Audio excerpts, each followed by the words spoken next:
Pete the Cat and the Cool Caterpillar. Pete is on a bug hunt. He searches his backyard for something cool. Finally, he spots something. There is a caterpillar on the flower pot. "Groovy," Pete says. He scoops up the caterpillar and brings it inside to show to his parents.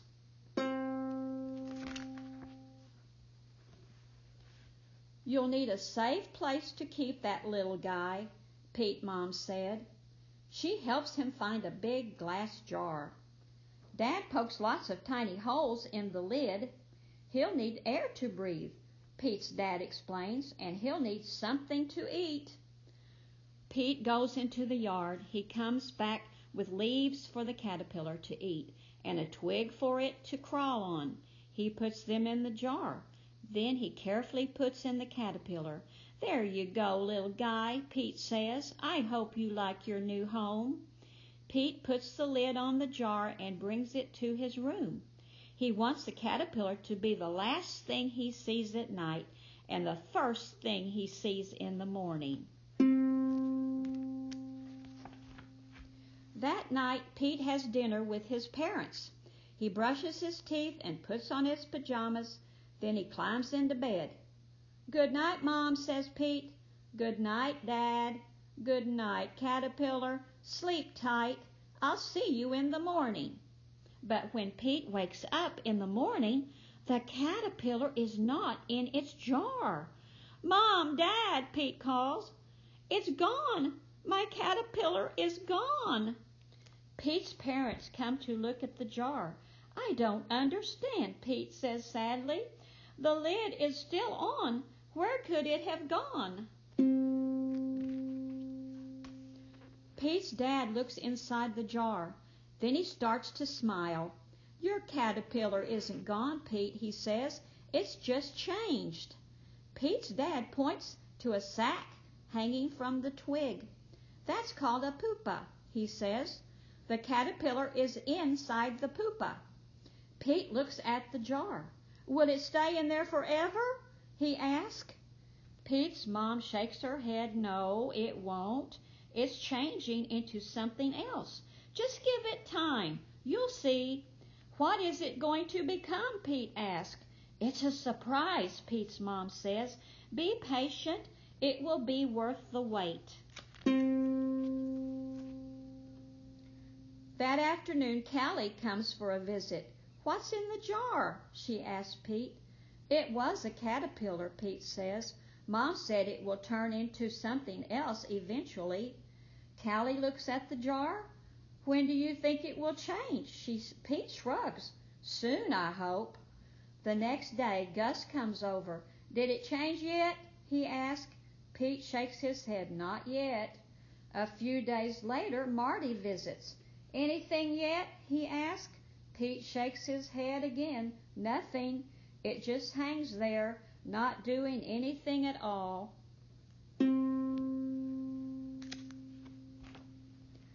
Pete waits and waits and waits. The caterpillar seems to be taking forever to change.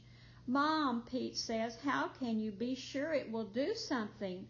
"It will," says Pete's mom. "Just be patient." "Dad," Pete says, "what if there's something wrong with the caterpillar? What if it can't change?" "It can," says Pete's dad. "It just takes time. You'll see." Pete studies the jar. He hopes his parents are right.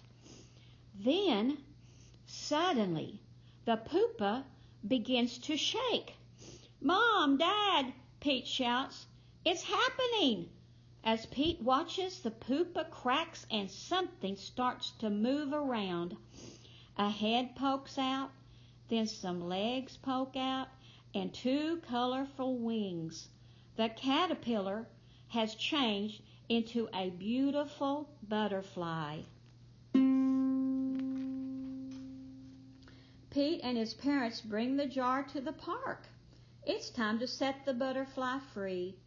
Pete opens the jar and the butterfly flutters into the air. It flaps around in a small circle and comes to a rest right on Pete's nose. Pete giggles. "That tickles," he says. The butterfly sits there for another moment and then flaps its wings and flies away. Pete looks up at it. He is sad to see his new friend go, but he is also happy for the butterfly. "Goodbye, butterfly," he calls. "I'll miss you."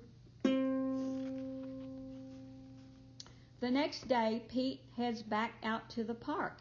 He sees all of his friends. Now they are on a bug hunt. "Your caterpillar was so cool, I want to see what I can find," Callie says. "So far, I've found this big pile of ants. Look, they're building an ant hill. Groovy," Pete says. "I found a ladybug," says Gus. "Look, it has 9 spots. Nice," Pete says. "Hey, Pete," Marty calls. "Take a look at this spider. It caught a fly." "Neat," says Pete. "Want to watch it with me for a while?" Marty asks. Pete shakes his head no. "No, thanks," he says. I'm off to find another caterpillar. The end.